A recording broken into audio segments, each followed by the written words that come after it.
Independent ആളുകളാണോ ഇവിടെ ശരിക്കും പ്രതിപക്ഷമായിരിക്കുന്നത്? ഇപ്പോൾ കുറേ പേരുണ്ട്, ഇപ്പോൾ ശ്രീജിത്തുണ്ട്, അഖിൽ മാരാർ, ഇൻഡിപെൻഡൻ്റ് ആയിട്ട് അഭിപ്രായം പറയുകയും അവരാണോ ശരിക്കും പ്രതിപക്ഷ ധർമ്മം നിർവഹിക്കുന്നത്, അതോ ഇവിടുത്തെ പ്രതിപക്ഷം അത്ര ചെയ്യുന്നു? പ്രതിപക്ഷ ധർമ്മം ചെയ്യുന്നില്ല എന്നുള്ളതിൻ്റെ കുറേ കാലമായിട്ടുള്ള വിമർശനമാണ്. കാരണം നമ്മുടെ നാട്ടിലൊരു വിഷയമുണ്ടായിട്ട് ആ വിഷയത്തിന് ഷെൽഫ് ലൈഫ് വളരെ കുറവാണ്. പെട്ടെന്ന് അടുത്തത് വരുന്നു, അത് കഴിഞ്ഞാൽ ഉടനെ അടുത്തതിലേക്ക് പോകും, അങ്ങനെ മാറി പോവുകയാണ്. അപ്പം ഒരു കാര്യത്തിലും നമ്മളൊരു ക്ലോഷറിലേക്ക് ഒരു വിഷയത്തിനെ എത്തിക്കുന്നില്ല. ഇപ്പോൾ നമ്മളൊന്ന് ആലോചിച്ച് നോക്കുക, കഴിഞ്ഞ ഇപ്പോഴത്തെ രണ്ടാം പിണറായി സർക്കാർ വന്നതിന് ശേഷം ഉണ്ടായിരിക്കുന്ന വിവാദങ്ങൾ ആലോചിച്ച് നോക്കുക. ആ വിവാദങ്ങളിൽ ഏതെങ്കിലും ഒരെണ്ണം ഒരു മീനിങ് ഫുൾ കൺക്ലൂഷനിലേക്ക് പോയിട്ടുണ്ടോ? ഏതെങ്കിലും ഒരെണ്ണവും ഇല്ല.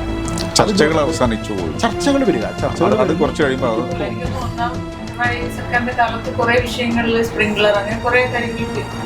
അല്ല, അത് ഞാൻ പറയുന്നത് വെച്ചാൽ അത് കുറേ എണ്ണം കേസുകളായിട്ട് തന്നെ മാറിയിട്ടുണ്ട്. പിന്നെ കേസ് പയ്യെ പോകുന്നുണ്ട്, അത് വേറൊരു വിമർശനം.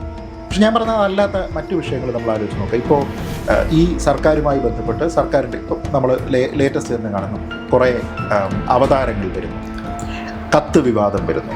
അപ്പോൾ പാർട്ടി ഇതിനകത്തിൽ ഇടപെട്ടിട്ടുണ്ടോ?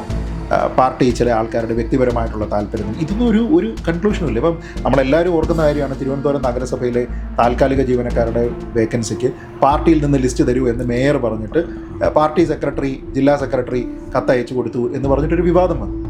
എന്തായി അത്? അതിൽ വന്ന അന്വേഷണ കമ്മീഷനും പരിപാടികളും ഒക്കെ ഉണ്ടായിരുന്നു. എത്രയോ നാൾ കഴിഞ്ഞു. സാധാരണ ഒരാളിൻ്റെ അടുത്ത് കൊടുത്ത ഒരാഴ്ച കൊണ്ട് തെളിയിക്കാൻ പറ്റുന്ന കേസല്ലേ. ഇവിടെ ഒരു യദു എന്ന പേരിലുള്ള ഒരു KSRTC ഡ്രൈവർ, താൽക്കാലിക ജീവനക്കാരൻ, മേയറോട് മോശമായി ആംഗ്യം കാണിച്ചു എന്ന പേരിൽ ഒരു പ്രശ്നം ഉണ്ടായിരുന്നു. എത്ര കാലം കഴിഞ്ഞു? എന്തായി അതിൻ്റെ കൺക്ലൂഷൻ? ഞാൻ പറഞ്ഞു, ഇതൊക്കെ ഏതെങ്കിലും ഒരു ഘട്ടത്തിൽ പ്രതിപക്ഷം ഏറ്റെടുത്തിട്ടുള്ളതാണ്. പക്ഷേ ഇതിനൊന്നും കൺക്ലൂഷൻ ഇല്ല.